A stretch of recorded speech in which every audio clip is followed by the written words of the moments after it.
Time. How we understand the present, how it's affected by the past, and how it reshapes our future. This is a fixation of Christopher Nolan's. It's the way we perceive our existence. It's how we experience our lives. It's the most important commodity, and we are constantly losing it. Even when we don't know how to spend it, we miss it when it's gone.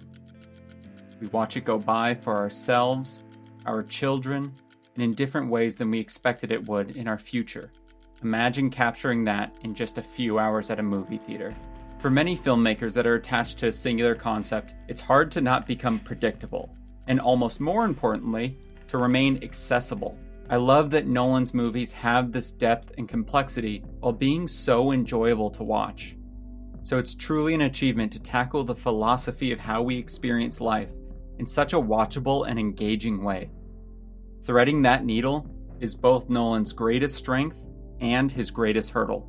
For as brilliant as the stories are, it's in letting us see and experience that brilliance on its own versus feeling the need to explain it that he seems to struggle with the most. That being said, more often than not, I'm too amazed to notice the confusion when I first watch his movies. When watching for pure spectacle, Nolan is basically unrivaled in filmmaking. But that confusion becomes an issue when Nolan is chasing his other obsession, the aha moment. The moment in a mystery when you make the audience believe they've discovered the answers for themselves. That thrill, paired with awe-inspiring visuals, is the perfect movie-going experience that Nolan tries to crack. For all the hype and all the success, the question is, can he do it? And has he already done it? What makes a film great about a detective, a journalist, or any mystery is when it gets the audience to lean forward, to find that you've suddenly stumbled into the answer you've been searching for. For this feeling, Nolan knocked it out of the park with his first major film, Memento. Leonard's on a mission to hunt down his wife's killer. The only problem is that he has short-term memory loss. If we talk for too long, I'll forget how we started, and next time I see you, I'm not going to remember this conversation. To tell this story, Nolan plays with his favorite idea, time. Each scene is followed by the piece of the story that directly preceded it, leaving Leonard's only way to keep track of his progress in Polaroid pictures and tattooing his facts. It's a mouth-based video game. It's not a mouth-based video game. We're always seeing Leonard find the answer and then discover the next question. We are constantly getting that aha moment that Leonard never gets to have. Once you know the twist, it's really fun to see just how cleverly the movie continuously surprises the audience. It's very much a genre film, though. It's procedural and detail-oriented, and a near-perfect piece for fans of that type of movie. This style is what his early films were all about. He had clever ideas for investigative films with time-warping, mind-bending twists. His first film, Following, was terrific for what it was, and had that great reveal that shocks when you see it, but it starts to fall apart when you think on it too long. A great twist needs to reshape the story in a compelling way. It's not enough to just be, damn, that's crazy, which he did with Memento, but found less success with his next film, Insomnia, where he attempted to do the same thing but for a broader audience. The movie's alright, it has some good performances from Al Pacino and Robin Williams, but he was after a bigger audience than Memento had, and it didn't work, so he grabbed a bigger audience. With Batman, Nolan became the next big-time director, and he hasn't lost that title since. Having a filmmaker dedicated to capturing a wide audience just as much as cinephiles is truly a gift. My guy here can have all the pretentious ideas he wants about shooting on film and not using CG when he's this good at getting people to go to the movies. Being the premier blockbuster filmmaker became the definition of his career. His films kept getting bigger set pieces and bigger ideas, but in the process exposed his greatest flaw, sharing those big ideas in a comprehensible way. He changed the landscape of the film industry with The Dark Knight, but it's clear that he wanted the films that defined him to be entirely his own.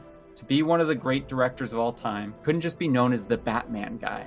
He had to prove that he could captivate an audience with his own stories, and he did. His movies blew me and everyone else away, but they started to leave me with a lingering question. Love is the one thing we're capable of perceiving that transcends dimensions of time and space. What? As they invert the entropy of more and more objects, the two directions of time becoming more intertwined. What are you talking about? What did he just say? His movies were, in a lot of ways, bigger and better than anything he did before. There's nothing that can take away from the feeling I had seeing Inception at midnight and leaning over to my friends to say this is incredible, and none of them reacting because they were too busy having their eyes glued to the screen. But it's hard to have that experience hold up when there's such a present distraction of nothing making any sense. Inception is an intentionally disorienting movie. From the jump, we're in a dream within a dream before we can totally grasp the concept on its own. We cut into the middle of every scene, never getting an establishing shot to know where we are. Rather than understanding what's happening by experiencing it, we're constantly having to be told what's going on. There's a reason the golden phrase in filmmaking is show, don't tell. The magic comes when we see it for ourselves, and having Elliot Page sit around and watch only to have the whole plot explained to them is hardly a solution. Why do we care about Saito's business succeeding when we don't even know what it is? Any thrill of realizing the answer to our questions about what's going on is swiftly robbed when the next scene directly contradicts our understanding of it. Much like any other dream, it's exciting when you're in it, but when it's over, it's so illogical that it's hard to see the point in it. It exposed the battle between Christopher Nolan, the director, and Christopher Nolan, the writer. The problem isn't too bad for a thrill ride of a movie, but it's so frustrating when that happens when he's on to something brilliant. Interstellar is a movie that is as beautiful in its visuals as it is in the story of time and how it affects our lives. Set in a future that feels eerily close to the present, a group of astronauts set out to find the answer to the survival of the human race. A story that can make a scientific understanding of an event entertaining and digestible is incredibly hard to pull off. How do you visually show the questions that have challenged the most intelligent fields of study in a way that an audience can grasp and enjoy watching? HBO's Chernobyl recently did just that, but we at least have the answers to those questions. For Interstellar to do the same with a dimension outside human understanding would be impossible. It would be fair to leave those questions unanswered, but Nolan doesn't. Love towards love. It's just like Brand said. My connection with Murph, it is quantifiable. Interstellar is essentially 2001: A Space Odyssey with a plot. At its best, we get Cooper grappling with his relationship to his family as his promises are broken and his life is changed through the distortion of time. When it's not the best is when it over-explains the more poetic scenes it's aping. In 2001, we see a similar journey into the cosmic unknown. And while I know way less about what's specifically happening, the ending of that movie leaves me completely overwhelmed with emotion. There's pretty much nothing about that movie that's accessible, which makes it crazy to think how it was the biggest hit of 1968. But in Interstellar, you had me for so long through so much scientific jargon and then just farts it away with a silly explanation. I do applaud the attempt to make a film like that a hit today, but I feel robbed of my love for the first 2 hours when it has such a disappointing ending. Inception struggled with the personal investment of Cobb trying to return home to his family, having any connection at all to the events on screen. In Interstellar, he had us. We weren't just traveling through space and time because it's cool, we were invested in Cooper's story. But to use the same language and tone when describing the intricacies of a black hole as you do with magic text messages left by space people is just infuriating. I'm sure Chris and all the scientists working on the movie thought really hard about how a person can reach a dimension unknown to our current reality. But if you didn't figure out the answer, then why are you showing it to me like you did? I love Interstellar, which is exactly why I get upset when I don't. It's one of his best movies, but there's a reason it didn't land a Best Picture nomination. Though, let's be honest, it still deserved one. It's just that it displayed a growing problem with Nolan. He wants too badly to show us his brilliance when he should just let us see it for ourselves. You don't need to over-explain it. We got it. And if we don't, whatever, dude, shit blows up. We're having a good time. The punchline to all of this is that I really like Tenet. Do I want his movies to make even a lick of sense? Totally. Can I have a good time when they don't? You bet your ass I can.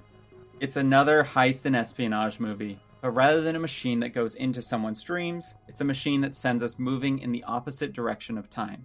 Tenet's story works when we're able to do what it asks us to.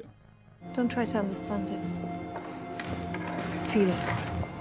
Whether it be firing an inverse bullet or learning who this fight scene is with and why, Tenet gives us that feeling of the light bulb turning on every time that we get what it's doing. It doesn't work, however, when this guy wants pieces to something that will destroy time? The world? I don't know. But Tenet is more concerned with being cool than it is with being understood. And it's pretty cool. Sure, there's plenty of explaining, but for better and worse, most of the time it devolves into cool guy one-liners that are more interested in making you hyped than keeping you informed. I ordered my hot sauce an hour ago. I spend so little time understanding what's happening that anytime I do, I feel like I've just discovered a pot of gold.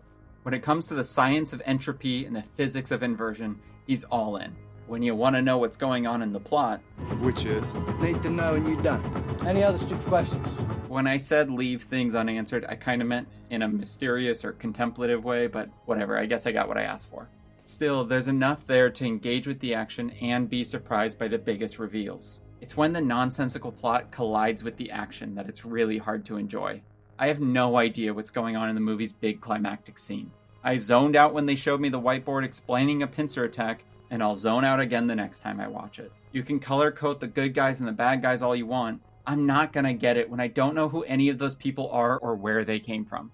It is a mixed bag, which was a growing trend for Nolan. But I wouldn't be talking about it this much if I didn't know he could do better, because he has.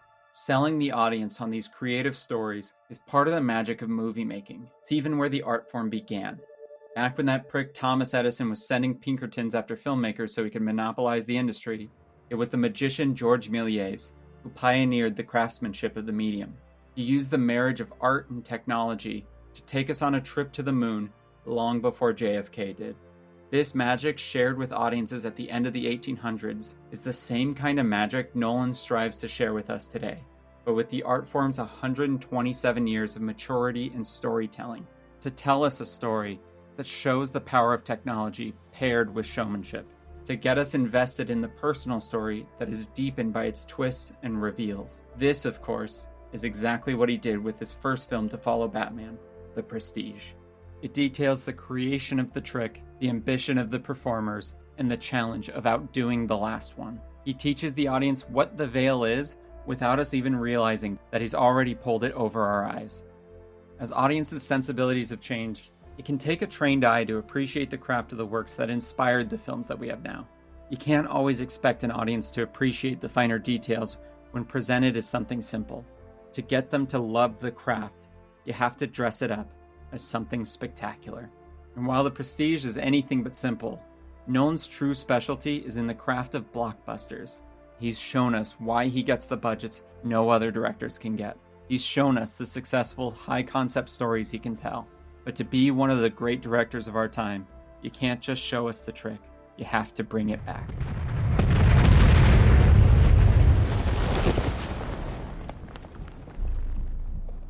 This is what makes Christopher Nolan special.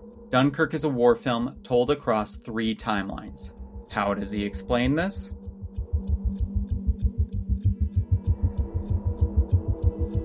Nonlinearity is nothing new to Nolan, but what he does here is flawlessly interweave 3 different scenarios, each at their own pace, without ever losing momentum. He shows us the slow, torturous experience of soldiers waiting for help, powerless to their own survival. And with an expanding microscope, shows the effort and sacrifice of those working to save them, and the immediacy of each battle to keep them alive while they wait. We don't need to be told what the stakes are, because we can see the risk and the after effects happen in real time. It doesn't tell the history of World War II. We don't even see the enemy they're fighting. Dunkirk does away with the wall-to-wall exposition that Nolan's stories usually rely on, and instead tells a moving story through action. It's just about the experience and heroism to save these kids. It's ruthlessly tense as we see the battle to stay alive through one brutal interaction after another. But it displays an incredible amount of heart as the timelines begin to interweave and we see the determination to survive another day. It's an elegant simplicity that we haven't gotten to see from Nolan before. Yes, it has the true story of Dunkirk to carry much of the heavy lifting of the narrative, but it shows how powerful it is to let us experience the story ourselves. And it shows that Nolan is a master behind the camera. The exploration of time through a dozen films seems like a gimmick that would grow old, but each time he finds something new to do with it. Dunkirk allows us to see the scope of that heroism in this battle, from an hour to a day to a week, and it shows the importance of how we spend our time in the hopes that we'll receive more of it. When it comes to Nolan's craftsmanship in telling stories of how time reshapes our lives and showing us in ways we've never seen before, this is the shining example of his talent. Maybe Dunkirk will always be my favorite of his, but that doesn't mean I want him to do away with his intricate, high-concept narratives that he's known for to make something this good.